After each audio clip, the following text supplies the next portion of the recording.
नमस्कार दोस्तों, stock market studies में फिर से एक बार आपको बहुत-बहुत स्वागत है। तो आज मैं फिर से आपके सामने कुछ इम्पोर्टेंस कंपनी का अपडेट शेयर करने वाला हूँ। तो इस वीडियो को लास्ट तक ज़रूर देखिएगा और अभी तक अपने चैनल को सब्सक्राइब नहीं किया तो ज़रूर कर लीजिएगा। कंटिन्यूअसली इन्फॉर्मेशन और अपडेट्स पाने के लिए चैनल के ऊपर बने रहिएगा। तो चलो देख लेते हैं कौन-सा कंपनी है इस वीडियो के अंदर। फर्स्ट जो कंपनी है उसका नाम है यूपीएल। मतलब आप सभी जानते हैं केमिकल इंडस्ट्रीज़ के सॉरी एक्चुअली केमिकल इंडस्ट्रीज़ तो ज़रूर है, मगर केमिकल के दोनों अलग कैटेगरीज़ है। तो यहाँ पे कंपनी एग्रो केमिकल इंडस्ट्रीज़ में सेकंड पोज़ीशन में है। एक टाइम कंपनी फर्स्ट पोज़ीशन में था। अगर मैं इस कंपनी के कंपटीटर के हिसाब से बात करूँ, तो आप देखेंगे तो एग्रो केमिकल इंडस्ट्रीज़ में मतलब पेस्टिसाइड इंडस्ट्रीज़ में इंडिया की सेकंड लार्जेस्ट कंपनी है। और इस कंपनी के बारे में बात करूँ, तो कंपनी एक टाइम नंबर 1 में था, आज सेकंड पोज़ीशन में इसलिए पहुँच चुके हैं क्योंकि कंपनी का परफॉर्मेंस खराब हुआ है। खराब होने के पीछे कंपनी खुद ही उसके ऊपर कारण है क्योंकि कंपनी का बिज़नेस था एक्चुअली एग्रोकेमिकल्स के ऊपर, उसके साथ स्पेशलिटी केमिकल्स के ऊपर भी बिज़नेस किया और स्पेशलिटी केमिकल्स का जो मार्केट में अभी डिमांड है वो बहुत बुरी तरीके से खराब है। मार्केट में उस प्रोडक्ट का डिमांड बहुत कम हुआ और कम होने के कारण कंपनी का प्रॉफिट मार्जिन में बहुत बड़ा इम्पैक्ट आया। अगर वही चीज़ को मैं अगर प्रॉफिट लॉस के बारे में बात करूँ, तो आप देखेंगे सेल्स लगातार घटते चले जाए। 16,000 करोड़ से घट के 8,000 उसके बाद फिर से इस बार सेल थोड़ा-सा बढ़ा। तो एक्सपेंस कंपनी कंट्रोल में रखे और इस बार कंपनी के एक्सपेंस ज़्यादा हो गया और जिसके चलते कंपनी प्रॉफिट नहीं उल्टा लॉस में कन्वर्ट हो गया। तो कंपनी जितने कंटिन्यूअसली कंपनी का प्रॉफिट हो रहा था, वही प्रॉफिट अभी लॉस में कन्वर्ट हो गया। तो इस बात को आपको याद रखना है कि जब भी कोई कंपनी इसके ऊपर आप रिसर्च कर रहे हैं, जब भी कोई कंपनी के ऊपर आप एनालिसिस कर रहे हैं, तो एक बात को आपको ध्यान रखना है कि कंपनी का बिज़नेस सिचुएशन अभी क्या है? या कंपनी का इंटरनली प्रॉब्लम है या एक्सटर्नल प्रॉब्लम है? अभी इंटरनल एक्सटर्नल प्रॉब्लम क्या मतलब क्या है? देखिए, कंपनी के अगर खुद के बिज़नेस के ऊपर कोई गड़बड़ी है, तो वो है इंटरनल प्रॉब्लम। अगर पूरा का पूरा सेक्टर में गड़बड़ है, तो उसका उसका कारण है एक्सटर्नल प्रॉब्लम। तो एक्सटर्नल प्रॉब्लम आज नहीं तो कल फिर से रिकवरी हो जाएगा। अगर कंपनी के अंदर इंटरनल प्रॉब्लम है, उसका रिकवरी कब होगा किसी को पता ही नहीं है। तो कहने का मतलब है, जो स्पेशलिटी केमिकल्स का जो डिमांड है, वो आज कम हुआ है, हमेशा कम नहीं रहेगा। वो फिर से रिकवरी करेगा। 2025 के बाद बताया जा रहा है 2025 से ही अ, केमिकल सेक्टर का डिमांड फिर से बढ़ने वाला है। तो अभी देखिए होगा कि नहीं होगा वो तो अलग बात है। बड़े-बड़े एनालिसिस का यही राय है, वो राय मैं आपके साथ शेयर करता हूँ। तो इस कंपनी के ऊपर एज़ ए इन्वेस्टर, प्रोमोटर से लेकर एफआईएसडीएस पब्लिक किसी ने भी स्टेक को बेचा नहीं। छोटा-मोटा क्वांटिटी एफएस ने बेचा था, उसको डायरेक्टली डीएस ने उठा लिया। पब्लिक को चांस ही नहीं मिला, थोड़ा-सा चांस मिला है अराउंड 2% के आसपास होल्डिंग उठाने का। तो कहने का मतलब ये है कि हर कोई इन्वेस्टर इस कंपनी के ऊपर रहना चाहते हैं। हाँ, कंपनी इसके ऊपर अभी फिलहाल की सिचुएशन देखूँ तो उतना खास परफॉर्मेंस नहीं है। मगर सेल्स ग्रोथ देखिए कितनी शानदार था और प्रॉफिट ग्रोथ भी देखिए कितना शानदार था। करंट जो ईयर है, उस करंट ईयर में सेल्स ग्रोथ और प्रॉफिट ग्रोथ उतना कुछ खास परफॉर्मेंस नहीं है। तो कहने का मतलब ये है कि कंपनी की जो सिचुएशन है, उस सिचुएशन को देखेंगे तो कंपनी में एक अच्छा खासा ग्रोथ देखने को मिला। रिटर्न ऑफ इक्विटी भी अच्छा खासा देखने को मिले। मगर बाकी पॉइंट ऑफ व्यू से देखा है तो कंपनी में थोड़ा-सा वीकनेस है। लॉसेस कंपनी बिग दे चुके हैं 1 साल में। तो कितना लॉसेस दिया? चलो मैं आपको सबसे पहले दिखा देता हूँ। आप देखेंगे एक बिग करेक्शन देखने को मिला। बिग मतलब बिग करेक्शन टॉप लेवल में था कंपनी का प्राइस करीबन 850 863 के आसपास और आज चला है करीबन 600 के आसपास। और कंपनी लो करके गया था 538 के आसपास और जब भी इस रेंज को टच किया मैंने आपको ये भी मेंशन किया कि इस रेंज को अगर टच करेगा इस रेंज को टच करेगा तो एक रिवर्सल होने का चांसेस है। अभी रिवर्सल क्यों होगा उसके पीछे रीजन समझ लीजिए। इस लेवल को देखिए, इस लेवल क्या है, एक स्ट्रांगली क्या था, यहाँ पे क्या था, एक स्ट्रांगली रेजिस्टेंस था और रेजिस्टेंस को ब्रेक नहीं कर पाया, नीचे से फिर से रेजिस्टेंस को क्या किया, ऊपर जाकर ब्रेक कर दिया और ब्रेक करने के बाद क्या किया, उसको रिट्रेसमेंट किया, सपोर्ट बनाया, उसके बाद एक लंबा जर्नी और एक बड़ा सा धमाका देखने को मिले। इसका मतलब क्या है, वही लेवल कंपनी के लिए क्या बनेगा, वही लेवल कंपनी के लिए बनेगा एक स्ट्रांगली सपोर्ट। तो यहाँ पे सपोर्ट क्रिएट किया, मैंने आपको ये भी बताया था कि सपोर्ट क्रिएट करने के बाद यहाँ से एक अच्छा खासा जर्नी देखने को मिल सकता है और मेरे हिसाब से यहाँ पे जो टॉप हाई लेवल है, इस लेवल तक आने का चांसेस है। जो लेवल बन रहा है करीबन 633 के आसपास। तो एंटी लेवल से अगर एंटी लेवल से 63 65 के लेवल तक देखूँ, तो 16% से 17% के आसपास रिटर्न मिलने का चांसेस है। तो आपकी क्या राय है इस कंपनी के ऊपर ज़रूर कमेंट्स करके बताना।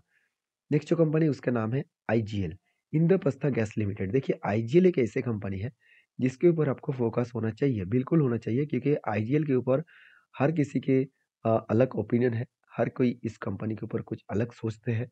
तो मैं एक ही बात कहूँगा आईजीएल के ऊपर कि कंपनीज़ के ऊपर जो मार्केट कैप है, वो 28,000 करोड़ के आसपास देखने को मिला है और इस कंपनी के ऊपर जो पी रेशियो है, वो एकदम सस्ते में है और उस बेसिस में इंडस्ट्रीज़ पी रेशियो भी सेम टू सेम है। तो कंपनी का वैल्यूएशन उतना ज़्यादा नहीं है, मगर कंपनी का आरओसी, आरओई दोनों ही बेस्ट देखने को मिल जाएगा। तो जो लोग सोच रहे हैं कि इस कंपनी के अभी सिचुएशन क्या है, अभी सिचुएशन देखा जाए तो थोड़ा-सा वीकनेस है क्योंकि दिल्ली गवर्नमेंट ने एक बहुत बड़ा अनाउंसमेंट किया कि दिल्ली में जितने सारे सीएनजी गाड़ियाँ चल रहा है, उस गाड़ियों को बंद करेंगे और उसके जगह पे रिप्लेसमेंट किसको करेगा? ईवीज़ गाड़ी को। तो यही कारण वजह से शेयर के ऊपर एक बिग करेक्शन हुआ। यहाँ पे क्वेश्चन यहाँ पे ये आते हैं कि सीएनजी बंद होगा, ईवी आएगा तो आईजीएल का क्या खतरा है? देखिए आईजीएल एक ऐसी कंपनी है जो सीएनजी गैस प्रोड्यूसन मतलब बेचते भी है। तो सीएनजी गैस बेचने वाला इंडिया की एक लीडर कंपनी है और उसी हिसाब से देखा जाए तो इस कंपनी के ऊपर एक ग्रोथ और पोटेंशियल कम हो जाएगा और कंपनी का सेल्स में कमियाँ देखने को मिलेगा। तो फिलहाल के लिए जो क्वार्टरली रिजल्ट है, फिलहाल के लिए अभी तक तो सेल्स तो ठीक-ठाक है। अभी नेक्स्ट क्वार्टर में देखने को मिलेगा कंपनी किस तरीके से सेल्स को कम किया। अभी देखिए जो गवर्नमेंट ने अनाउंसमेंट किया, ऐसे नहीं कि 3 मंथ के अंदर-अंदर ही वो प्रोजेक्ट चालू हो जाएगा। उसके लिए टाइम लग सकता है, 1, 2, 3 साल लग सकता है। तो वो इम्पैक्ट आपको बाद में दिखेगा। फिर भी कंपनी कोई छोटे-मोटे कंपनी नहीं है, पहली बात और दूसरी बात इस कंपनी के ऊपर जिसका हाथ है, मतलब इसका जो प्रमोटर है, वो दोनों ही गवर्नमेंट कंपनी है। दोनों ही गवर्नमेंट का मतलब क्या है? आप देखेंगे तो प्रोमोटर और प्रोमोटर के पास जो होल्डिंग्स है, उसमें गेल इंडस्ट्रीज़ लिमिटेड, उसके साथ बीपीसीएल, ये दोनों कंपनी इस कंपनी का लीडर है। इस दोनों कंपनी इस कंपनी के ऊपर निवेश करके रखे हैं। तो एज़ अ इन्वेस्टर, प्रोमोटर से लेकर एफएसडीएस पब्लिक हर किसी के पास निवेश है। हर कोई इस कंपनी के ऊपर कंटिन्यू करना चाहता है। तो आप इस कंपनी के ऊपर क्या राय रखे हैं, ज़रूर कमेंट्स करके बताना। अभी देखिए इस कंपनी के डिलीवरी का परसेंटेज दिखा दूँ, तो एक अलग लेवल का डिलीवरी का परसेंटेज आपको देखने को मिल जाएगा।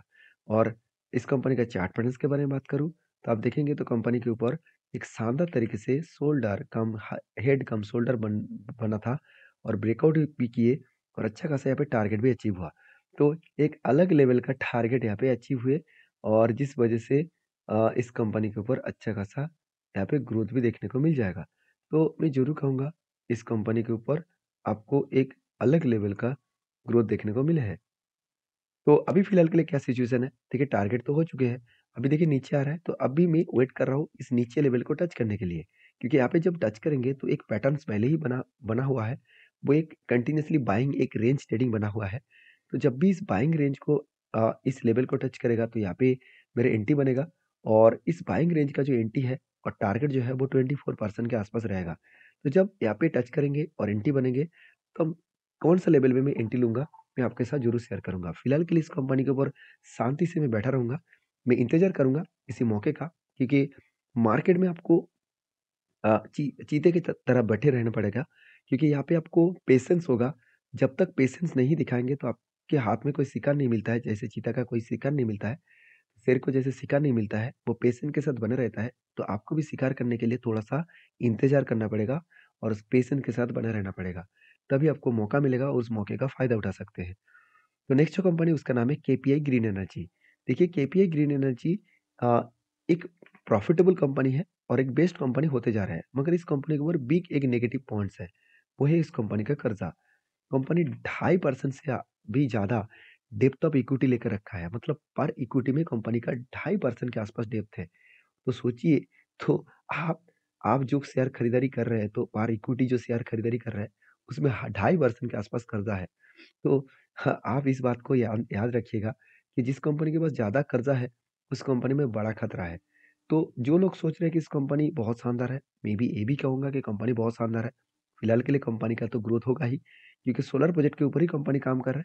और दूसरी बात इस इंडस्ट्रीज़ का हमेशा के लिए जो ग्रोथ होने का चांसेस है, अभी जो वो जर्नी स्टार्ट हो चुके हैं, वो अपकमिंग टाइम्स में और भी ज़्यादा ग्रोथ होगा। अभी क्वेश्चन यहाँ पे आएगा कि आप कहेंगे सर आपने शायद प्रॉफिट एंड लॉस नहीं देखे होंगे।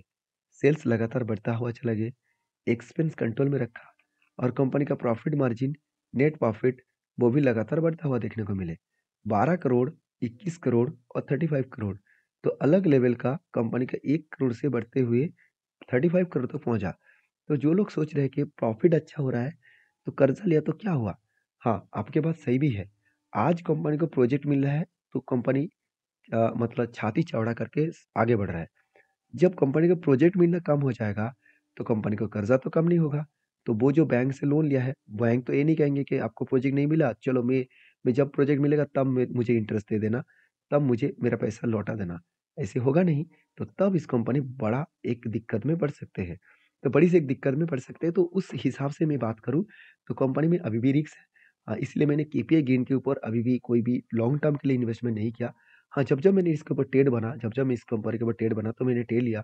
तो फाइनली जो ट्रेड बना था, उसके ऊपर मैंने ट्रेड लिया। मैंने आपको ये भी बताया कि एक रेंज के उस हिसाब से कंपनी काम कर रहा है। जब इस रेंज को ब्रेकआउट करेगा मैं एंट्री लूँगा। तो यहाँ पे रेंज ब्रेकआउट हुआ, मुझे 2 कन्फर्मेशन मिला।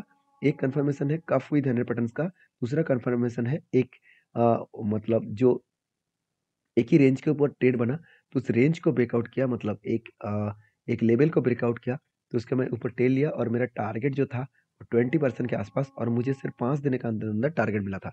और आप जो मुराना पुराना सब्सक्राइबर है उसको पता ही है, जब मैंने यहाँ पे एंट्री बना था, मैंने आपके साथ वीडियो शेयर किया था और जब इस तरीके से पैटर्न्स भी बना था, तब भी मैंने आपको वीडियो बनाकर शेयर किया कि जब भी इस तरीके से कोई पैटर्न्स बने, आपको एक चीज़ों की याद रखना है कि जब भी वो शेयर नीचे आ रहा है, इस लेवल को टच कर रहा है, तो आपको एक चीज़ को देखना है कि वो टच करने के बाद किस तरीके से कैंडल क्रिएट कर रहा है।